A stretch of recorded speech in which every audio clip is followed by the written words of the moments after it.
Saludos y lindo día. Bienvenidos al canal. Hoy te invito a compartir y suscribirte. No olvides hacerlo marcando la campanita.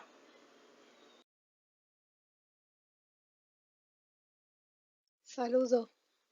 Para hoy tenemos tres conceptos que vamos a dar inicio. Se llaman Nidui, Kerem y Shamatha.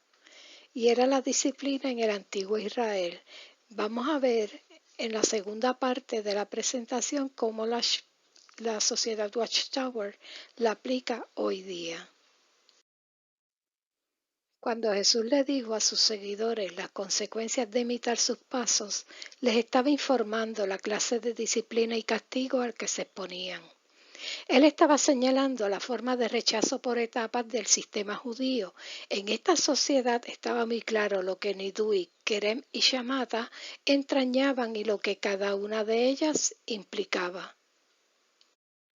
Hoy vamos a presentar una muestra de este sistema legal usado en la sinagoga a la luz de Mateo 18, 15, 19. Es aquí donde Jesús presenta las instrucciones de cómo saldar las faltas entre las personas y en la segunda parte veremos cómo la sociedad Watchtower las aplica a los testigos y ex testigos de Jehová. En el texto de Mateo 18, 15 al 20, en la Biblia de Traducción del Nuevo Mundo, revisión del 2019, nos indica los pasos que Jesús dijo que eran necesarios para resolver las diferencias entre hermanos. Y en primer lugar, pues menciona que había que hablar a solas para hacer ver la falta al hermano, y si el hermano no reaccionaba, entonces buscar uno o más testigos para que el asunto pudiera confirmarse con el testimonio de los testigos, y si no los escuchaba, pues informarlo a la congregación, y si ni siquiera la congregación escuchaba, entonces que viera a la persona de ahí en adelante como alguien de las naciones y un cobrador de impuestos. Ahora, ¿cómo se trataba a la gente de las naciones y a los recaudadores de impuestos en el tiempo de Jesús? Bueno, los judíos se relacionaban con los gentiles, que eran la gente de las naciones, en asuntos seglares, pero no había intimidad ni compañerismo tocante a la fe. En el tiempo de Jesús a estas personas se les trataba con desprecio. Por otro lado, los recaudadores de impuestos eran ceremonialmente inmundos y estaban excluidos en el trato normal entre los compatriotas porque ellos tenían una relación con los conquistadores del pueblo israelita y con otros publicanos, y ese tipo de rechazo era de carácter ceremonial, de ritos y también social.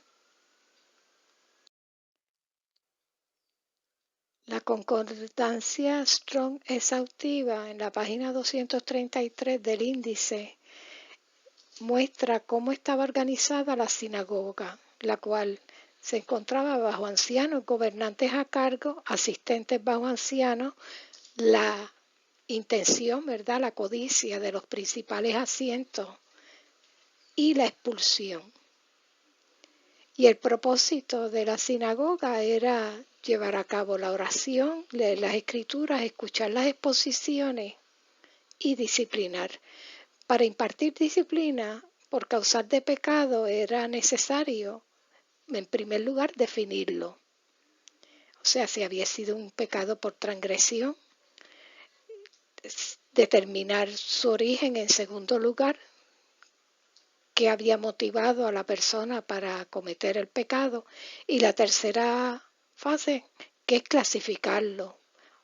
Por ejemplo, aquí menciona presuntuosidad, en qué consistía dicho pecado. Vemos que el Sanedrín era la Corte Suprema de la ley judía y su función era administrar justicia interpretando y aplicando la Torá, o sea, los 5 libros que Moisés escribió, el Pentateuco, y así absolver de culpabilidad, y su composición era por mayoría simple. Cuando se dictaminaba culpabilidad o inocencia, pues era por mayoría simple. Y para declarar culpabilidad, pues estaba compuesto por 37 jueces. El mínimo, ¿verdad? Presenta que era 23 jueces y hasta un máximo de 71 según muestra Éxodo 24:1. Su inherencia era en asuntos religiosos, civiles y penales, pero cuando estaban bajo sujeción de otras potencias, el Sanedrín no podía condenar a muerte. En la página 53 del índice, Strong identifica los castigos y penalidades infringidos a los criminales. En esta tabla podemos ver quiénes eran los que se encargaban de llevar a cabo el castigo. Y era el Estado, la nación, profetas, testigos y soldados.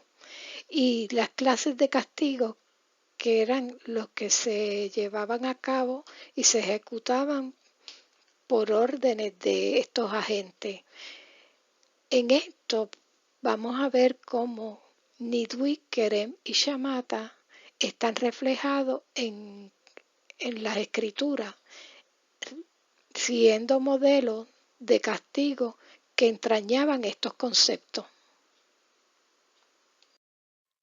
El sistema legal de Nidui, Kerem y Shammata, vamos a ver cómo Nidui es la fase inicial del dicho sistema legal. Cuando la persona o un animal incurría en una ofensa por primera vez se aplicaba Nidui. En esta sujeción a disciplina, The International Standard Bible Encyclopedia expone que la ofensa y la penalidad parecía puramente personal, o sea, era del individuo. Por ejemplo, prohibición de compartir la navaja, el baño, la mesa, el trato social y la asistencia al templo. Su duración, y esto es interesante, la duración era por un tiempo preestablecido de 30, 60 a 90 días. Cuando se aplicaba Nidui se hacía mención pública y el sacerdote hacía la arenga pública de señalamiento y maldición, dependiendo de la gradación de la ofensa.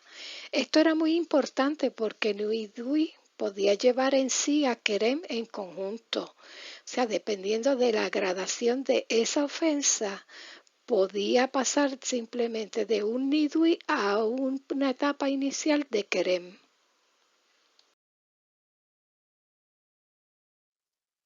De acuerdo al autor Asher Ben Buckman, en su artículo Nidui, Arur and Nefsifah, Social Pressure, indica que había 24 causas para invocar Nidui sobre la persona y que nadie estaba exento de ella ni por edad ni por condición social. Desde vasallo hasta el rey estaban sujetos a la disciplina Nidui. Cabe aclarar que también estaban envueltos los animales y hasta los objetos inanimados. Vamos entonces con Kerem o Jerem, que es la segunda etapa disciplinaria usado en el antiguo Israel. Aquí vemos que el Antiguo Testamento, bajo la ley mosaica, Kerem o Jerem significa, entraña la idea de encerrar. Presenta, número uno, que cualquier objeto consagrado a Dios no tiene redención. Si se trataba de un ser inanimado, se entregaba a los sacerdotes. Y ahí tenemos la cita bíblica de Números 18:14. Si era una criatura viviente, incluso un ser humano, habría de recibir la muerte. Y tenemos la cita bíblica de Levítico 27, 28, 29. De aquí, de este concepto, proviene la idea de exterminio asociado a consagración. El vocablo Jerem, Kerem se aplica con frecuencia al exterminio de las naciones idólatras y vamos a ver más adelante reflejado eso en diferentes escenarios. Cuando concluye el tiempo de disciplina Nidui, o sea, vimos que eran de 30, 60, 90 días. Si la persona no cedía o mostraba arrepentimientos, entonces el consejo, compuesto por 10 personas, pronunciaba Jerem o Kerem, la maldición, formalmente sobre el infractor. El Diccionario Enciclopédico Bíblico Ilustrado de Ropero, página 717, expone que la idea principal era que una persona o cosa consagrada a Dios no tiene redención alguna, sino que habría de ser destruida como algo maldito. Bajo Kerem o Jerem, la persona se convertía en un paria social y pasaba a ser rechazado por la comunidad, y entonces pasaría al tercer paso o nivel de disciplina, que es shamata. La Torá describe la práctica de declarar que creen, lo que significa que la persona, incluso su familia, podía ser aniquilada y sus posesiones ser donadas al templo. Isaac S. Sassoon, en su artículo Obligating Keren, indica que declarar Keren en la antigüedad era un asunto muy serio. Cualquier ser viviente estaba expuesto a la aniquilación. ¿Por qué? Porque no podía ser redimido.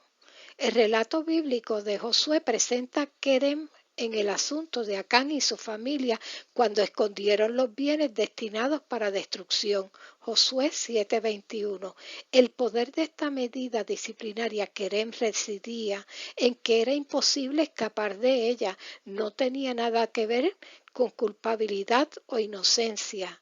O sea, si la persona era inocente o culpable, eso era muy independiente de la decisión de Kerem, de aplicar Kerem.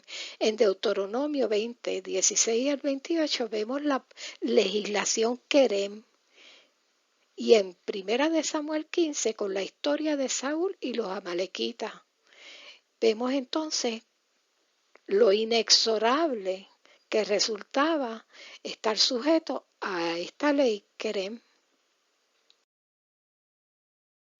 Chamata era la etapa más dolorosa y parte final del sistema disciplinario judío. La palabra hebrea shama significa obediencia y entraña el significado de escuchar y obedecer. La forma más severa de excomunión en la sociedad hebrea, y que consistía de la exclusión de la vida religiosa de por vida, la raíz hebrea sham, Strong la define de la siguiente manera: sham 8033, partícula primaria, más bien de relativo 8341, allí transfiriendo a tiempo, entonces, a menudo de allí, o desde entonces, allá, allí, de ello, desde allí, en ella, lugar poner. 8037 chamá, de 8074 desolación. Todos estos son términos relativos a lo que entraña chamata, y vemos con esto desde en la entrada que se refiere a una palabra que implica separación. Continuando con shamata, Strong en su concordancia en 8045, shamat, raíz primaria, desolar, perecer, quebrantar, quitar, raer, segundo, exterminar, matar, asolar, borrar, desarraigar, deshacer, destrucción, destruir. Vemos entonces el contexto de una persona, animal, objeto, a la que se declaraba shamata, se le daba muerte tanto física como social. O sea, es una destrucción total, lo que implica la tercera etapa de disciplina del sistema judío.